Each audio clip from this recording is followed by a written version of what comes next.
দেহ না, আমার হাতে আপনার ছুরিটা দাও। সাথে সাথে মুসা নবীর কাছ থেকে পাগলায় ছুরিটা নিয়া তার পা থেকে রে একটা গুস্ত টান মাইরা সিরা দিছে। জুড়ে বলা যাবে না আল্লাহু আকবার। এবার মুসা নবীর কাছে গুস্তটা দিল। মুসা নবী তো খুশি হয়ে গেছে, তাড়াতাড়ি যায় আল্লাহর কাছে গুস্ত পাইছি। পাগলাটা কয় মুসা নবী গো দাঁড়ান দাঁড়ান, আল্লাহ চাইছে গুস্ত। কোন গুস্ত চাইছে? আমি তো ডান থেকে আমি মাংসটা দিয়ে দিলাম, গুস্ত দিয়ে দিলাম। যদি আল্লাহ বাম উরুটটা পছন্দ করে তাহলে কি হবে? মুসা গো দাও না আমার কাছে, আপনি চাকুটা আবার দাও। ওই সময়ে ওই পাগলাটা আবার তার বাম উরু থেকে একটা পিস গুস্ত কাইটা ডাক দিয়ে কই মুসা এবার যাও তোমার আল্লাহর কাছে নিয়ে যাও, গুস্তগুলা তুমি দিয়ে দাও। নবী মুসা দৌড়াইতে দৌড়াইতে আমার মালিকের দরবারে গেছে। আল্লাহ গো ওই নেন গুস্ত একটা না দুইটা আনছি, তাড়াতাড়ি আমার ব্যাগটা জ্বালাইয়া দাও। আর মুসলমান আল্লাহর নবীকে সাহাবায়ে কেরামরা যেভাবে মেনেছেন, যেভাবে মহব্বত করেছেন, সাহাবীরা যেভাবে রাসূলের কথাগুলো আপনার মনোযোগ দিয়ে শ্রবণ করেছেন, আমরা যদি রাসূলের উম্মত নিজেকে দাবি করি তাহলে আমরাও তো আল্লাহর হাবিবের কথাগুলো মানতে হবে, ঠিক কিনা বলেন? আমার বাবারা, আমার আল্লাহ কুরআনুল কারীমের মধ্যে বলেন ওমাই ইউতিল্লাহা ওয়া রাসূলাহু ফাকাদ ফাযা ফাওজান আযীমা। আমার আল্লাহ রাব্বুল আলামিন আরেক আয়াতের মধ্যে বলেন মান ইউতিল্লাহা ওয়া ইউতির রাসূলা ফাকাদ আতা আল্লাহ। আমার আল্লাহ ডাক দিয়ে বলেন পৃথিবীর মানুষ, বন্ধুগণ পৃথিবীর মানুষদেরকে জানিয়ে দিন ও আমার হাবিব, যারা আপনি নবী কামলাওয়ালাকে অনুসরণ করবে গো, আপনি হাবিবুল্লাহকে যারা ইতায়াত করবে, তারা যেন আমি নবী আমি আল্লাহ রাব্বুল আলামিনকে ইতায়াত করলো। জুড়ে জুড়ে বলেন সুবহানাল্লাহ। ইতায়াত যদি আমরা করি নবীর হয়ে যায় আল্লাহর। আল্লাহু আকবার বলেন। আমার আল্লাহ খুশি হয়ে যায় তার বন্ধু হাবিবুল্লাহ যদি কোন উম্মতের প্রতি খুশি হয়ে যায়, রাজি হয়ে যায়। বাবারা রে, সাহাবায়ে কেরামের জিন্দেগি প্রমাণ করি। আজকাল আমরা যদি আল্লাহর হাবিব সাল্লাল্লাহু আলাইহি ওয়াসাল্লামের মহব্বত অন্তরে ধারণ করতে পারি না, রাসূলের সুন্নাত জীবনের মধ্যে একটাও বাস্তবায়ন করতে পারি না, কিন্তু মুখে মুখে স্লোগান দেয় আমরা আশিকে রাসূল, ঠিক কিনা? আশিকে রাসূল বলি, কিন্তু আমাদের তো সুন্নাত পালন করার দরকার। রাসূলের মহব্বতটা তো অন্তরের মধ্যে থাকা দরকার। মুখে মুখে বললে শুধু আশিকে রাসূল হওয়া যায় না বাবা। আর মুসলমান আল্লাহর নবীর সাহাবী হযরত জাবির রাদিয়াল্লাহু তাআলা আনহু কেমনে গো আমার নবীকে মহব্বত করেছে, ভালোবেসেছে বাবা। হযরত জাবির রাদিয়াল্লাহু তাআলা আনহু আল্লাহর হাবিবের দরবারে যায় হাজির। ইয়া রাসূলুল্লাহ, ইয়া হাবিবাল্লাহ, নবী গো, ও গো মার নবীজি, আপনার কাছে এসেছি গো নবী, আপনি আমার বাড়িতে একটু দাওয়াত খাবেন। সুবহানাল্লাহ। কি খাবেন? দাওয়াত খাবেন। হযরত জাবির রাদিয়াল্লাহু তাআলা আনহুর ঘরের মধ্যে কিন্তু পর্যাপ্ত পরিমাণ খাবার নেই, তারপরে ও রাসূলের মহব্বতে যায়া দাওয়াত দিয়া দিছে, নবী গো আপনি দাওয়াত খাবেন। আমার নবী ডাক দিয়ে বললেন জাবির রে, দাওয়াত কি আমি একা খাবো নাকি আমার সাহাবায়ে কেরামদেরকে নিয়ে খাবো? আল্লাহু আকবার। আচ্ছা, আমাদেরকে যদি কেউ দাওয়াত দেয়, কই যদি হুজুর যে আপনার দাওয়াত আমার বাড়িতে, শুধু আপনার দাওয়াত, আমি কি বলতে পারবো যে আমি আর 5 জন নিয়ে যেতে পারবো? এটা কি সম্ভব? যদি আমি বলি তাহলে তো এটা অসম্ভব হয়ে যাবে। ওই ব্যক্তি আসলে তার পর্যাপ্ত পরিমাণ খাবার নাও তো থাকতে পারে, আমি কেমনে নিয়ে যাব? আল্লাহ নবী ডাক দিয়ে বললেন জাবির রে, জাবির, আমি একা যাব নাকি আমার সাহাবায়ে কেরামদেরকে নিয়ে যাব? হযরত জাবির রাদিয়াল্লাহু তাআলা আনহু বলে দিলেন নবী গো, ও গো মায়ের নবীজি, সাহাবায়ে কেরামদেরকে নিয়ে আপনি চলে যাবেন। হযরত জাবির বাড়িতে গেলেন, বিবির কাছে একটা ডাক ডাক দিয়ে বললেন, বিবি রে, ও আমার বিবি, আমি আল্লাহর হাবিবকে দাওয়াত করে এসেছি রে বিবি। আমার নবী যে আমার বাড়িতে আসবেন খাবার খাওয়ার জন্য। বিবির সাথে সাহাবায়ে কেরামরাও আসবে।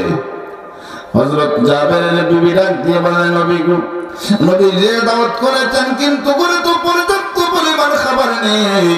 সাহাবায়ে কেরামদেরকে আমরা কেমনে খাবার দেব? এত খাবার কোথায় থেকে আসবে? গরে তো কিছু নাই গো স্বামী। হযরতে জাবের রাদিয়াল্লাহু তাআলা আনহু তার একটা ঘরের মধ্যে একটা ছাগল, মাত্র একটা ছাগল তার ঘরের মধ্যে। রে বাবা, দেখেন রাসূলের মহব্বত কাকে বলে, আশিকে রাসূল কাকে বলে। হযরতে জাবের রাদিয়াল্লাহু তাআলা আনহু বুনা গোশত দিয়া রুটির ব্যবস্থা করবে আল্লাহর হাবিবকে খাওয়ানোর জন্য। পর্যাপ্ত পরিমাণ খাবার নেই। হযরতে জাবের রাদিয়াল্লাহু তাআলা আনহুর দুইটা ছেলে বড়তে ছোট ছোট দুইটা ছেলে। যখন ছাগলটাকে আপনার জবাই করা হবে গো, ওই মুহূর্তে হযরত জাবের রাদিয়াল্লাহু তাআলা আনহুর ছোট দুইটা সন্তান, যেইভাবে ছাগলটাকে জবাই করা হয়েছে, ছোট্ট সন্তান কিছুই বুঝে না, কিছুই বুঝে না। ওরা দুই ভাই খেলাধুলা করে, এক ভাই আরেক ভাইকে এমনি ভাবে আপনার গলার মধ্যে ছুরি চালাইয়া দিছে। হযরত জাবেরের স্ত্রী আয়েশা দেখে দুই ছেলে কানের মধ্যে পয়রা রয়েছে, ওইদিকে আল্লাহর নবীকে দাওয়াত দিছে। আপনারা বলুন তো, ছেলে মেয়ের মহব্বত মা বাবার অন্তরে আছে না নাই?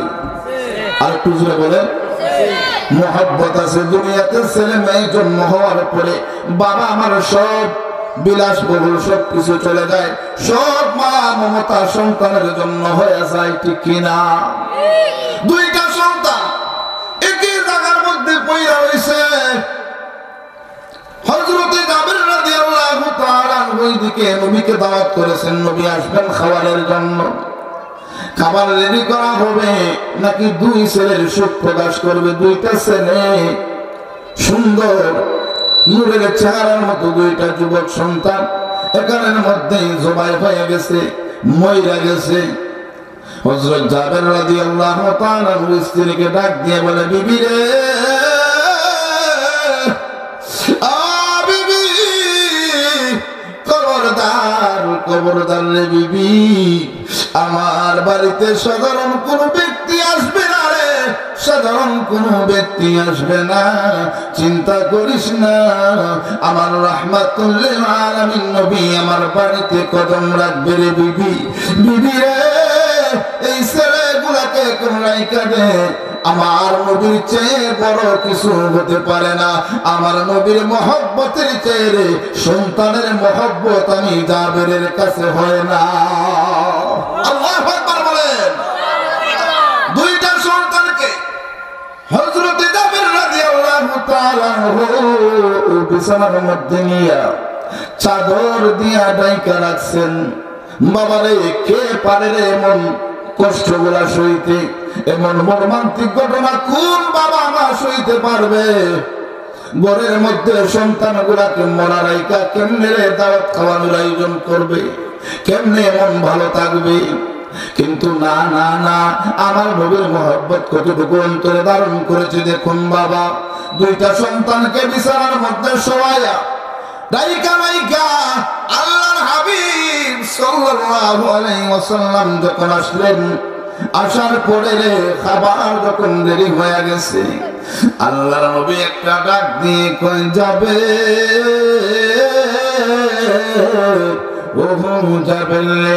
আমি নবী খাবার খাবো, সাহাবায়ে কেরামদেরকে নিয়ে এসেছি।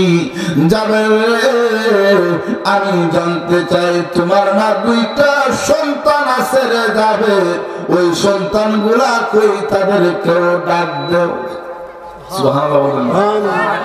ছেলেগুলা মরা না জিন্দা? মরা। আল্লাহর নবী বললেন, যাবে দুইটা ছেলের নিয়ে আসো। তোমার ছেলেগুলা কই রে, তাদেরকে নিয়ে খাবার খাইব। হযরত জাবেরের মুখে হাসি, জাবের রাদিয়াল্লাহু তাআলার বিবির মুখে হাসি। ওইদিকে সন্তানগুলা মৃত, তারপরেও মুখের মধ্যে হাসি। যদি আমার নবী কষ্ট পায়, যদি আমার নবীর অন্তরের মধ্যে আঘাত লাগে, আমাদের জীবন ইহকাল পরকাল বরবাদ হয়ে যাইব। হযরতে জাবের রাদিয়াল্লাহু তাআলা ডাক দিয়ে বলে, ইয়া রাসূলুল্লাহ, ইয়া হাবিবাল্লাহ, নবী গো, আমার দুইটা সন্তান আছে গো নবী, ওরা ঘুমায়া রইছে। সুবহানাল্লাহ বলবেন। যদি বলে আমার সন্তানগুলো মারা গেছে, তাহলে নবী খাবার নাও খাইতে পারে। ইয়া রাসূলুল্লাহ, আমার সন্তানগুলা ঘুমায়া রইছে, আপনাদের কাছ থেকে জানতে চাই, জাবেরের দুই ছেলে জিন্দা না মরা আমার নবী জানে কি জানে না? আর একটু জোরে কন। আমার নবী ডাক দিয়ে কয়ে, জাবের রে, ঘুমে যদি তাকে জাবের ডাক দাও, তোমার সন্তানগুলারে না নিয়া খাবার খাইমু না। এবার হযরতে জাবের চোখের পানি সাইরা কান্দে, নবী গো, মায়ার নবী, নবীজি গো, আমার দুইটা সন্তান বিছানার মধ্যে গো নবী শুয়ে রইছে, আমার সন্তানগুলা দুনিয়ায় আর নাই। আমার নবী কেমন রহমত বাজার, আমি এটাই বুঝাইতে চেয়েছি আপনাদেরকে, নবী আমাদের জন্য কতটুকু রহমত, নবী আমাদের জন্য আমার আল্লাহ পাক রব্বুল আলামিন কেমন রহমত হিসাবে প্রেরণ করেছেন দুনিয়াতে। আল্লাহর নবী দো জাহানের বাদশা নবী যাইয়া যাবে, আসলে দেখি তোমার সন্তানগুলা কই। আমার নবী হযরতে জাবের রাদিয়াল্লাহু তাআলা আনহুর সন্তান দুই বোনের পাশে যাইয়া, আমার নবী জাবের রাদিয়াল্লাহু তাআলা আনহুর দুই সন্তানের শরীরের মধ্যে হাত মুবারকটা রাইখা একটা ডাক দিতে দেরি হইছে রে। আমার নবী ডাক দিয়ে বললেন, জাবেরের দুই ছেলে রে, ও জাবেরের দুই ছেলে, তোমরা দুই ভাই উইটা যাও রে, তোমরা দুই ভাই নিয়ে আমি নবী খাবার খাবো। আমার আল্লাহর লীলা খেলা বোঝা যায় না। হাবিবুল্লাহ বলেছে, আমি আল্লাহ কেমনে সইতে পারি, আমি আল্লাহ কেমনে এদেরকে সজাগ না কইরা দে। আমার আল্লাহ সাথে সাথে গো জাবেরের দুই ছেলেরে আমার আল্লাহ রাব্বুল আলামিন জিন্দা বানায়া দিছে। জাবেরের দুই ছেলের সাথে সাথে দাঁড়ায়া আমার নবীর সামনে হাজির হয়ে গেছে। আল্লাহু আকবার। ইয়া রাসূলুল্লাহ, জামশেদ আলী আশিকি সাহেব, রে বাগাউরের মুসলমান, গভীর মনোযোগ অন্তরের গান লাগান রে বাবা। আমার নবী কেমন রহমত আমাদের জন্য, ওই নবীকে যদি মারার মতো মানতে পারি রে, যেই কবরের মধ্যে মা থাকবে না গো, যেই কবরে বাবা থাকবে না, আত্মীয় স্বজন বন্ধু বান্ধব কেউ থাকবে না, ওই নবী যদি জাবেরের মতো ভালোবেসে যেতে পারি রে, আমার আপনার নবী আপনার আমার কবরের মধ্যে হাজির হয়ে যাবে। আমার কথা না বাজার, আমার কথা দেখবেন, লাশটাকে যখন আমরা রাখা হয় অন্ধকার কবরে, জানাজার নামাজ আদায় করার পরে যখন কবরের পারে নেওয়ার পরে মানুষগুলা লাশটাকে রাখে আর বলে, বিসমিল্লাহি ওয়া আলা মিল্লাতি রাসূলিল্লাহ। আমার নবীর উপর সুয়ারত করে দেওয়া হয়, এতেই প্রমাণ হয়ে গেল রে, সেই কবরে কেউ থাকবে না, ওই কবরে থাকবে আমার কামলেওয়ালা নবী, ঠিক কিনা রে বাবারা? হযরতে জাবের রাদিয়াল্লাহু তাআলা আনহুর দুই সন্তান জীবিত হয়ে গেল। এবার আমার আপনার নবী সাহাবায়ে কেরামদেরকে নিয়ে খাবার খাইবে। জাবেরের স্ত্রীর মুখে হাসি ফুইটা গেছে, জাবের রাদিয়াল্লাহু তাআলা আনহুর মুখেও হাসি ফুইটা গেছে। হায় হায় রে, আমার নবীজি কেমন রহমত, আমার নবী কেমন রহমত রে। এবার সাহাবায়ে কেরামরা খাবার খাইবে, সবাই আপনারা কাতার বন্দী হয়ে বসে গেলেন। আমার নবী ডাক দিয়ে বললেন, জাবের রে ও জাবের দাও এবার খাবার বন্টন করে দাও খাবার বন্টন করো কিন্তু আল্লাহর নবী দু জামানের বাদশা নবীর সাহাবী জাবের অল্প খাবার করেছে কয়েকজনের জন্য কিন্তু নবী সাহাবায়ে কেরামদেরকে নিয়ে হাজির হয়ে গেলেন খাবার কেমনে কি করে পুষায়া দেবে আমার নবী বললেন জাবের রে দাও একজন একজন করে খাবার বিতরণ করো জাবেরের স্ত্রী এবার ডাকনা কিছু শোনায়া বললেন না জাবেরের বিবি তুমি দাও তুমি গোশত আর রুটিগুলা তুমি বিতরণ করতে থাকো হযরত জাবের প্রত্যেকটা সাহাবায়ে কেরামের হাতের মধ্যে দিয়ে দিলেন খাবার শেষ হয়ে গেল সবাই খাবার খেয়ে ফেলল আমার নবী বললেন আর কি কেউ আসো খাবারের বাকি ডাক দিয়ে বলল ইয়া রাসূলুল্লাহ আর কেউ নাই সবাই খাবার খেয়ে ফেলছে এবার হযরত জাবেরের স্ত্রী খাবারের ডাকনাটা সরায়া নজর করে দেখে রে যেই পরিমাণ খাবার রান্না হয়েছিল সেই পরিমাণ খাবার এখনো ওই ডেক্সির মধ্যে পর্যাপ্ত পরিমাণ রয়ে গেছে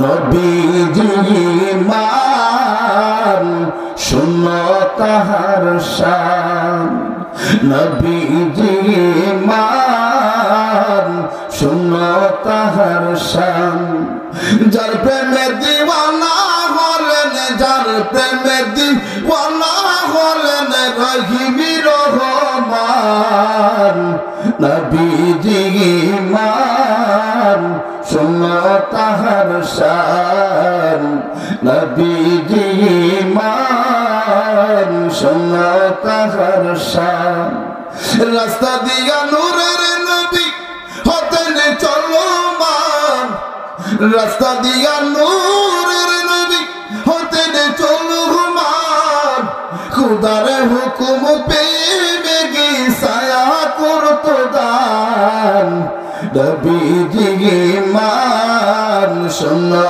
তাহার শান নবীজি মান বাবা শুনো তাহার শান জুনে কোন মারহাবা মুসলমান ইমানদার গভীর মনোযোগ অন্তরের কান্না গান বাবারে তাহলে যেই নবীজি সাল্লাল্লাহু আলাইহি ওয়াসাল্লামের হাত মুবারকের মধ্যে এত বরকত যে নবীর জবান মুবারকের মধ্যে এত বরকত ওই নবীর আশিক হওয়ার জন্য আমাদের দরকার আছে না নাই যেইভাবে সাহাবায়ে কেরামরা আল্লাহর নবীকে মেনেছেন আল্লাহর রাসূল সাল্লাল্লাহু আলাইহি ওয়াসাল্লামের আদর্শে জীবনকে তারা সাজিয়েছেন বাগাউড়ার মুসলমান আমরা শুধু নবীর উম্মত হইলে চলবে না রে আল্লাহর হাবিব সাল্লাল্লাহু আলাইহি ওয়াসাল্লামের সুন্নাত অনুযায়ী জীবন সাজানোর দরকার আল্লাহর নবী বলেন মান আহাব্বা সুন্নতি ফাকাদ আহাব্বানি ওয়া মান আহাব্বানি কানা মাইয়া ফিল জান্নাহ সুবহানাল্লাহ আল্লাহর নবী বলেন যেই ব্যক্তি আমি নবীর একটা সুন্নতকে ভালোবাসবে মহব্বত করবে সে যেন আমি নবীজিকে মহব্বত করলো আর যে আমি রাসূলকে মহব্বত করলো ওই ব্যক্তি আমি নবীর সাথে জান্নাতে থাকবে সুবহানাল্লাহ আমার নবীর সাথে জান্নাতে থাকবে রাসূলের সুন্নতকে যদি মহব্বত করা যায় আল্লাহর হাবিব সাল্লাল্লাহু আলাইহি ওয়াসাল্লামকে নিজের জানের চেয়ে যদি ভালোবাসা যায় এখন মুসলমান ইমানদার আল্লাহর রাসূলের শান ও আজমতের উপর কত নাস্তিক মুরতাদ কথা বলে আল্লাহর হাবিব সাল্লাল্লাহু আলাইহি ওয়াসাল্লামকে ছোট করার জন্য একদল মানুষ পৃথিবীর জমিনে উঠে পড়ে লেগে গেছে শুধু তাই না আরেক শ্রেণীর কুলাঙ্গার কাফেররা রয়েছে যারা আল্লাহর নবীকে শেষ নবী মানতে চায় না আছে না নাই আল্লাহর রাসূলকে শেষ নবী মানে না এরাও দাবি করে ওরা নাকি মুসলমান যেরকম নাউজুবিল্লাহ ওরা হলো কাদিয়ানি গ্রুপ কাদিয়ানি সম্প্রদায় ওদেরকে মুসলমান বলা যাবে না ওরা হলো কাফের বলবেন হুজুর কাফের কেমনে হইল আল্লাহর রাসূল বলেছেন আনা খাতামুন নাবিয়্যিন লা নাবিয়্যা বাদি আমি নবী হইলাম শেষ নবী আমার পরে আর কোন নবী আসবে না এখন যদি কেউ আল্লাহর নবীকে শেষ নবী মানে না যদি শেষ নবুয়তি আল্লাহর নবীকে দিতে চায় না, বিশ্বাস করতে চায় না, সে কি মুসলমান থাকেনি? মুসলমান থেকে খারেজ হয়ে যায়।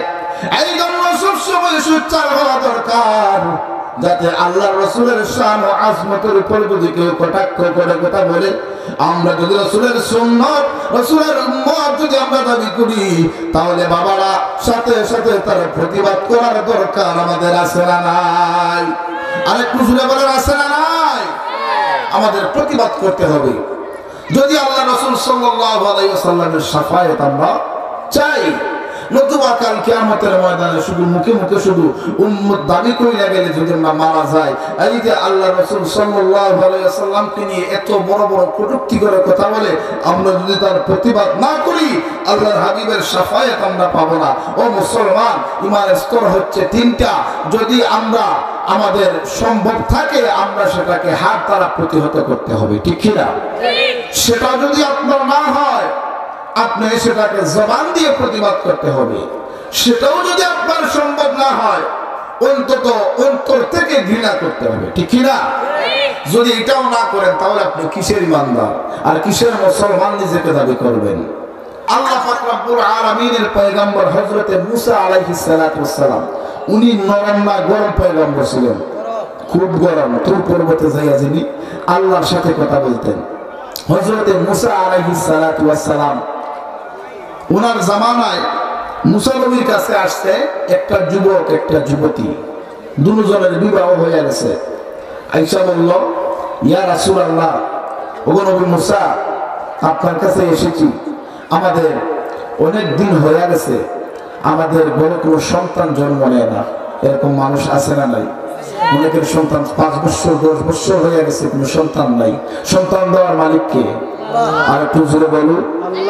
কেউ সন্তান পায় না, আর কেউ পাওয়ার পরেও ওই দিকগুলার আপনার কদর করে না। ওইগুলাকে কেমনে মানুষ করা যায়, কেমনে দিনী শিক্ষায় শিক্ষিত করা যায়, সেই চিন্তা চেতনায় আমাদের নাই।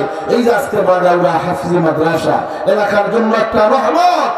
আজকে অসংখ্য হাফেজ এরা ওই মাদ্রাসা থেকে বাইর হয়ে যাইতেছে, কোরআন গুলা শিক্ষা করতেছে। যে কোরআন শিক্ষা করার কারণে আপনি যখন মারা যাবেন, আপনার সন্তানটা আপনার জানাজার নামাজ পড়ায় দেবে, আপনার সন্তান আপনার পাশে বসে কোরআন তেলাওয়াত করবে। এর চাইতে এলাকাবাসীর জন্য রহমত আর কি হতে পারে? একটা মাদ্রাসা তারা চালাইতেছে, আলহামদুলিল্লাহ বলেন না? তো সন্তান দেওয়া মালিক বাবা আল্লাহ। এই জন্য সন্তানদেরকে নেক সন্তান বানানোর চেষ্টা করবেন, আল্লাহকে সবসময় দোয়া করবেন এবং ইসলামী শিক্ষকদেরকে শিক্ষিত করবেন।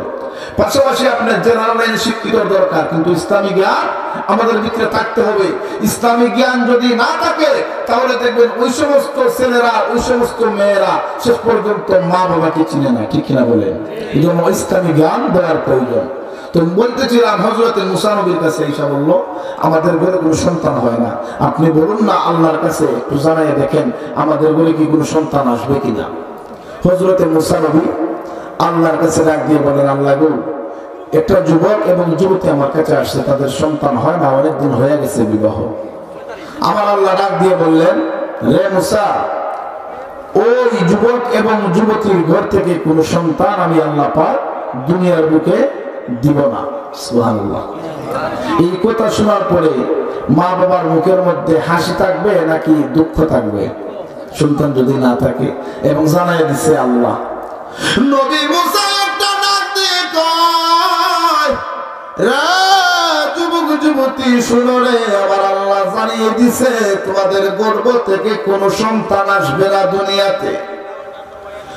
এই পুরুষ এবং মহিলা দুইজন মুখটা বেজার কইরা দিছে, বাড়ির দিকে রওনা হয়ে গেছে, বাড়িতে চলে যাচ্ছে। বাবা মুসলমান ইমানদারের রে, গভীর মনোযোগ অন্তরের কান্না কান্দে বাবা। আল্লাহর নবী মুসা জানায়া দেওয়ার পরে দুইজন চলে গেছে বাড়িতে।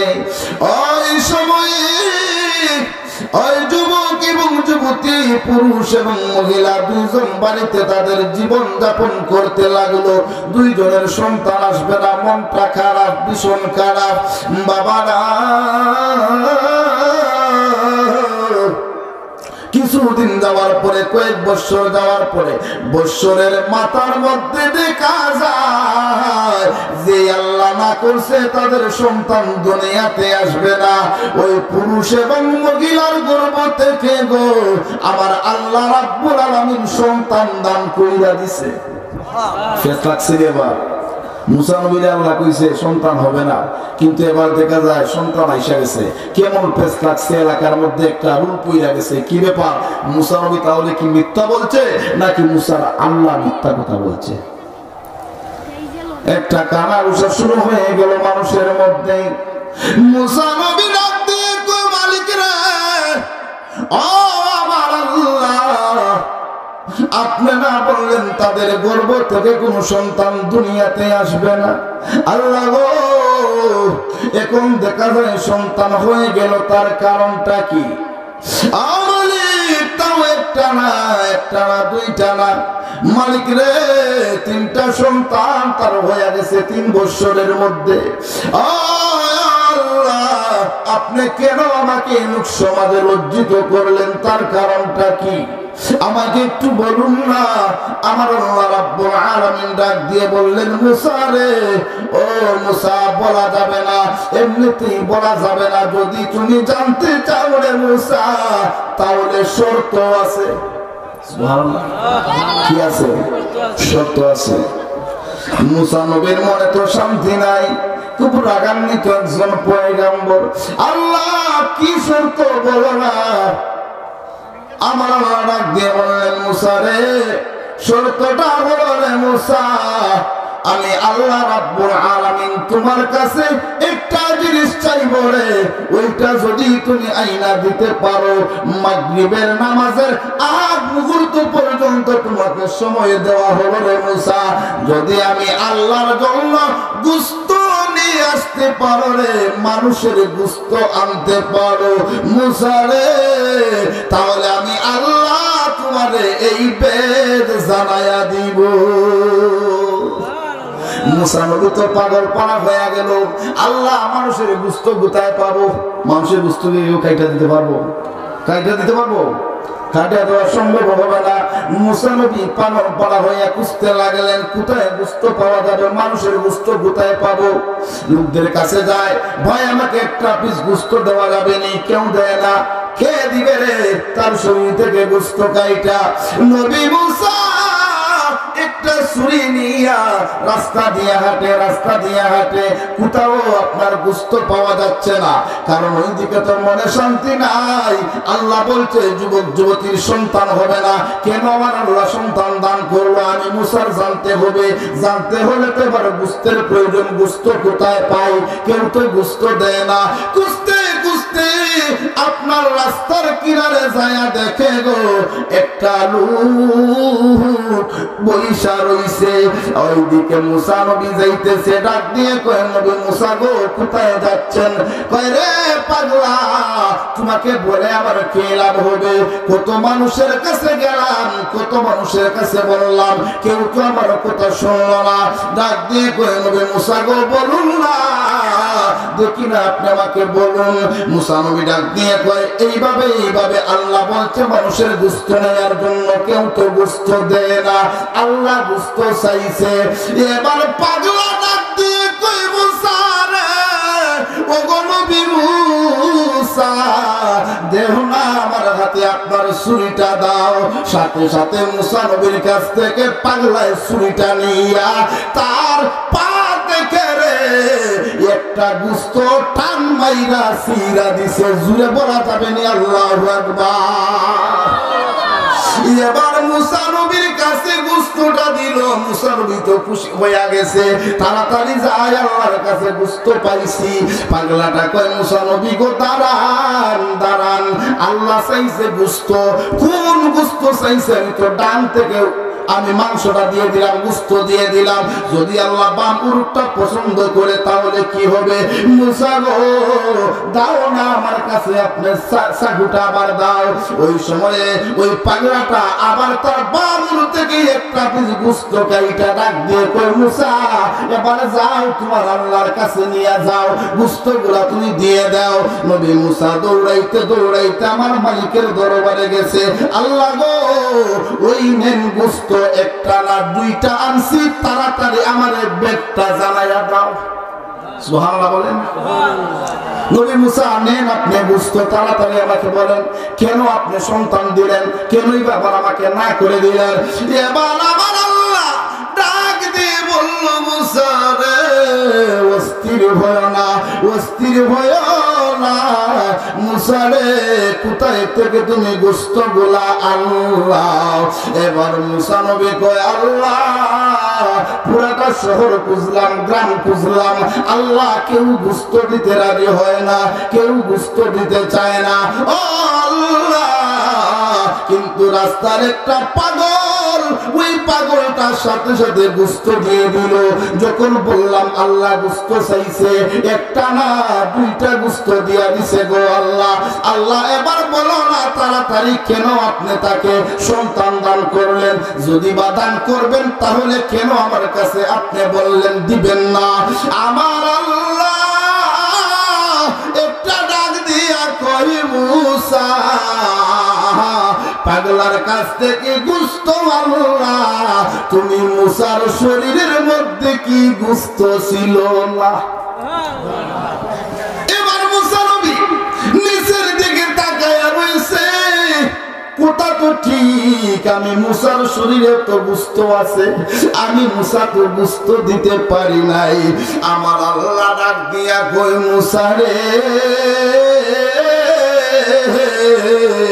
আমি আল্লাহ রাব্বুল আলামিনের পাগল হইয়া যেই পাগল আমি আল্লাহর জন্য গোশত দিয়ে দিছে রে, আমি আল্লাহর মহব্বত তার অন্তরের মধ্যে এত ভাবে লালন করতে পারলো, এইভাবে আমি আল্লাহকে ভয় করতে পারলো রে মুসা।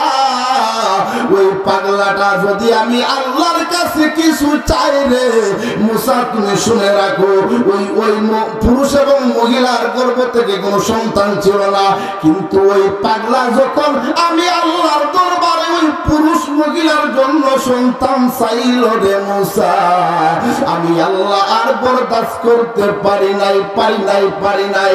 আমি আল্লাহর রহমতের দরিয়ার মধ্যে জুস উইটা গেছে।